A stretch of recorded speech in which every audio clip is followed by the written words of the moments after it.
And thank you guys so much for tuning in. We are now at one of my favorite segments of the show, the Interview Artist Showcase segment. And today we have Klutch in the building. He is in the house. What's up, Klutch? What's going on, ma'am? How are you doing? I am doing good. Did you just say ma'am? Yeah, I'm from the South. It's a habit. That's what we say down here. You ain't been down here long enough, have you? No, it's okay because I use sir and ma'am as well. It just kind of caught me off guard. You know what? I just thought about that. You called me sir like 6 times. Yeah.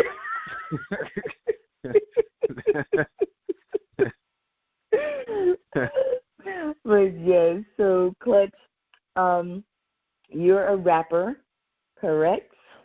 Yes, I'm a hip-hop artist. Yes, ma'am. Yes, hip-hop artist. I guess they don't really say rapper anymore, do they? But we're going to jump right in. We just listened to a couple of your songs, and we're going to talk about them later. But right. Let us know, tell us who you are, where you're from, and how you got started in music. Klutch DaGameShifta, and I am originally from Newark, New Jersey, but I was raised in the deadest South. I was raised in Augusta, Georgia. Came down here when I was real young, probably like 6, 7 years old. When I got here, and I didn't actually get into doing music until late. You know, most artists, you know, they start pretty early, but I had graduated high school before I even started like really writing. But I just excelled at it extremely fast that by the time I was 21, I had got offered my first independent deal because I was so dedicated to writing every day. So I excelled really fast. It started off with poetry. And, you know, I started getting compliments on my little poems and stuff. And, you know, started boosting my head up. And was like, you know what, if I put some music to this, might be on to something. So, you know, so it started off as poetry, and it's always been therapy for me. My entire catalog is personal.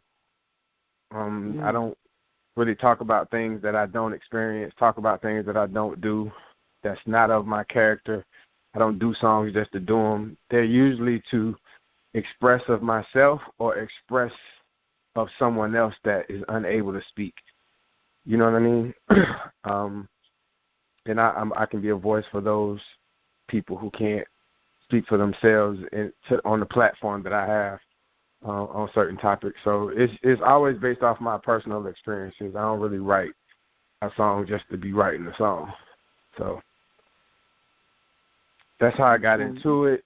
And I had a record deal with Cat Pack Universal when Cat Williams was at the peak of his career years ago. I was working with him on tour, doing his merchandising, and he got a whiff of the mixtape that I had out at the time. And he was starting a record label. I ended up being one of the people he chose for his record label, which was merged with Universal Records, and did a 107-city tour with him, and got off the tour and blew all my money. You know? Yeah, got off the tour with all that bread and was like, you know what you do with all this green stuff I got? Nobody ever showed me what you do with this. So, nah, but, you know, Cat kind of went downhill. His behavior kind of got kind of erratic, and, you know, all that stuff kind of dissipated. And I ended up kind of starting from scratch over the past few years, just, you know, continuing to do it because I love it, continuing to do it because I'm still great at it, and continuing to do it because people are moved by what I discuss and talk about and what I express in the music. So still love doing it. Absolutely. Love it. Absolutely. That's awesome. And so with that level of success, if you didn't have the knowledge to match it, you know, sometimes that can go awry. But, you know, as you are older, are you approaching it differently? Oh, absolutely. Absolutely. Just from that experience alone, it taught me, what to do, in the future when that level of success comes again. Financially, what to do, business-wise, what to do. At that point, it was I just had the skill. I just had the skill to do the art. I didn't know much about the business or how to move and, how to handle the finances, how to deal with, the level of stardom that I had, that small level of stardom that I had. I didn't know how to deal with all of that yet. I didn't have that level of maturity. So, after going through that, there's a lesson in all of it. So, yes, absolutely. I'm approaching it differently because now I have the skill that's even greater than it was at that point, and I have the savvy, the business savvy as well. All right, that's what I'm talking about. And so you're a hip-hop artist, so of course your genre is hip-hop, but would you like to, expound into describing your genre, particularly in your music? No, I'm extraordinarily versatile. So I can't put myself in any particular genre because any type of record you put me on, I can adapt and sound like I fit. So you could put me on a record with an artist like Nas, and I'll fit. You could put me on a record with an artist like Lil Jon, and I'll fit. You could put me on a song with in the category of Kendrick or J. Cole, and I'll fit. It doesn't matter the genre or the lane. I'm able to adapt to whatever the content is and sound like I fit perfectly in that area. So there's not a specific lane that I would put myself in. I'm able to do it all, but I have 15 years plus of experience in doing it. So awesome. So do you only rap, or do you also sing, or is it just rap? I just rap because I can't sing. If I could sing, I'll definitely be an R&B artist with a whole bunch of babies. That's definitely what would have happened if, the creator knew, I can't get this guy, boy, he can't be a crooner. That's not going to be a good thing. So, the reason why I don't have a voice, I believe, is for population control. So, I can't sing. No, I have a little pocket of where I can sound. I sound pretty good singing, this one little pocket that I can get in where I sound decent, but I can't really, sing. So, and that's a blessing for everybody because if I could, Lord, because I'm such a big R&B fan. I'm a huge fan of. I listen probably to more slow music. I listen to slow music and R&B when I work out.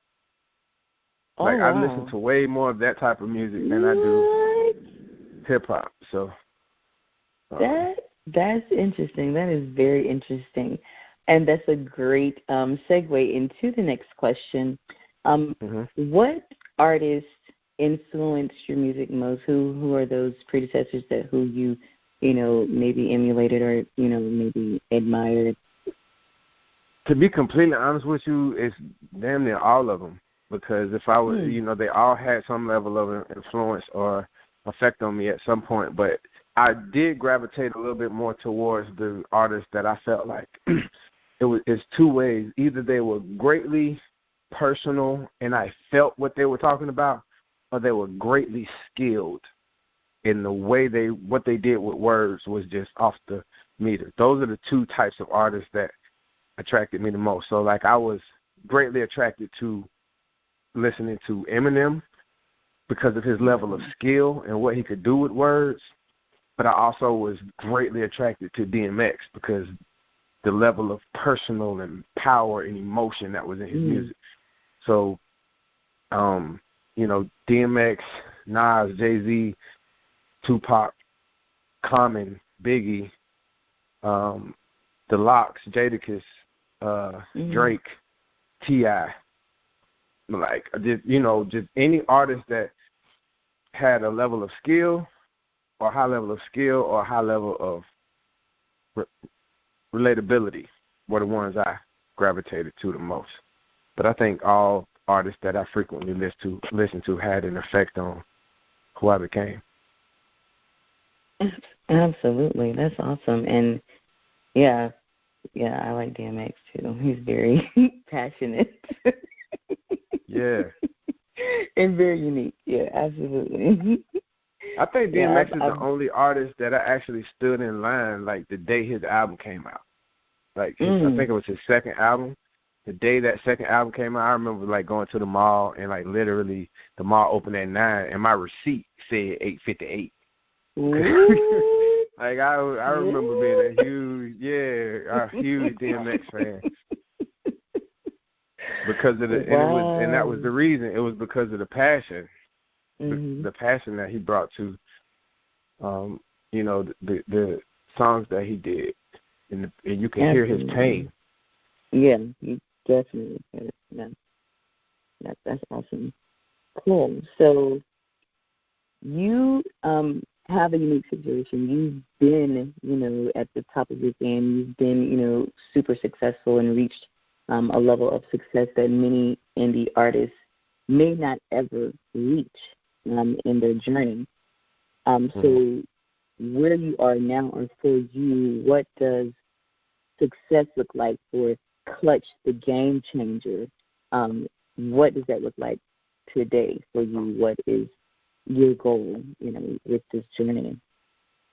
Game shifter. And to me, I'm successful now. Because for me now, when it comes to music or it comes to anything that you do, it's not based on how much money or how many fans you have. It's based on, are you doing something that you love, and are you continuously progressing in that department? Like, are you moving forward in that department? Are you progressing? That's success. Do you love what you do? That's success. The money will come. It'll come in and it'll go. So it's not based on level of fans or level of money. It's based on, am I enjoying what I'm doing? Right now I'm working on a new project, and I'm absolutely loving it. Like, I'm doing some of the best work I've ever done. Some of these songs, I have a response to them as if I'm not the one that wrote it, because they have that type of, they have that type of effect. So I absolutely am loving the process right now. I'm enjoying it, and I'm definitely successful right now at this point because I'm just enjoying the process and trusting the process. So what comes will be what comes. All right. Awesome. So you already answered that question. What are you currently working on? So tell us about these songs. We have Keep That Same Energy, and then we have Playlists. Tell us a little bit more about them. Keep That Same Energy. Keep That Same Energy is a song that, again, like everything I write is personal. So it's kind of based on having these experiences where people deal with you to their level of convenience, or they deal with you in a certain manner because they don't feel like they need you, or they don't believe in you, or whatever the case may be, and they deal with you in a certain way. But then when they see your change, or when they change, or when the what they see in you or your success changes from their perspective, then they want to treat you differently. And I'm like, nah, I'm cool. Keep that same energy that you had before. I don't need no switch up. We don't know if you still got that negative stuff on you, so just keep that over there. You know what I mean? It's that old Mike Jones back then. They didn't want me, now I'm hot. They all on me. Right. Yeah, leave me alone. Just keep that same energy. Stay over. You good. We got different energy over here. Keep that energy you had. We ain't trying to see if it's switched up or nothing. You can have it. Stay over there with it. So that was a song just expressing that, there's a small circle of people that I'm surrounded by I appreciate that small circle that I have. I appreciate the energy that they bring. And if you brought me any negative energy and you didn't believe in what I was doing, when you start to see it manifest and come to fruition, don't try to come around then and try to benefit off of all of my hard work when you wasn't there, or you didn't believe in me, or you ridiculed me when I was going through the process. Mm. Keep that same energy. The other record, Playlist. Playlist was just a song thinking about how sometimes the mood can get the woman that you were aroused even more so than the environment you put her in, or the zone that you put her in can get her going instead of it being just you in particular. You can have the right environment for her. So the right environment is playing the right music and hearing the right sounds and having the right vibe going on in the crib. So that song was just about just having a moment with the woman where the music, what you put on, what you decide to play, is put some nostalgia in her head, or put some memories in her mind, or, you know, puts her in the space to where she's like, hey, you know what? Yes, because I tell you, I was definitely digging that. So I was like, oh, shoot. Yeah. All right, so now definitely we look forward to hearing this new stuff that you are working on. So excited about that. But tell us where we can find your music and also the handles where we can follow you. We can follow you. You can find all of my music on all of the digital outlets. You can find me on Amazon. You can find me on Tidal, on Spotify, on iTunes. Yeah, any aspect of digital outlets that you can find music on, you can find me there. Klutch DaGameShifta. And yes. The last project that I put out was called I'm Just Human. And that came out mid 2018. We have another album that I have right now called Darkest Before Dawn that we're about to release sometime this year. You know, the coronavirus stuff is kind of altering some of the dates, which we're looking for summer, but we may have to push it into the fall maybe, or maybe even the end of the year, but depending on how things go. I have a new single called Doing the Most that we plan on releasing on June the 1st. And you can follow me. You can GameShifta, GameShifta. You can find me on all social media accounts with that name. You can find me on IG. You can find me on Facebook. You can find me on Snapchat with that tag, GameShifta, GameShifta. Awesome. And the last question, when I ask everyone, I think it's a very important question, is what advice would you give indie artists out there listening to you now? Don't quit. Any artist it's just about consistency. Like, a lot of people think they make it way more complicated than it is. It's not about who's the best rapper. It's not about who has the most connections. It's not about any of that. It's simply about consistency. Anything that you stay consistent at will gain ground. Anything. So if you're not being consistent with what you're doing, then you're going to reap what you sow. If you're being consistent in what you're doing, you're going to reap what you sow, which is a positive career. So just don't quit. Don't be discouraged. Stay consistent, and, you'll continue to move forward. Yes, that's what I'm talking about. Well, thank you so much, Klutch DaGameShifta. I greatly appreciate you taking out of your time to share your music and share your story with all of us listening. It's been an honor and a pleasure. And what I tell all of the artists I interview is my mission, and what I just think is super important is to be inspired, be empowered, be educated, and to please be entertained. And we thank you so much for joining us today, and we look forward to your new stuff. We hope to hear from you later. And peace to you, brother. All right. Thank you. Appreciate you having me. I enjoyed it. Appreciate it. Thank you. Bye.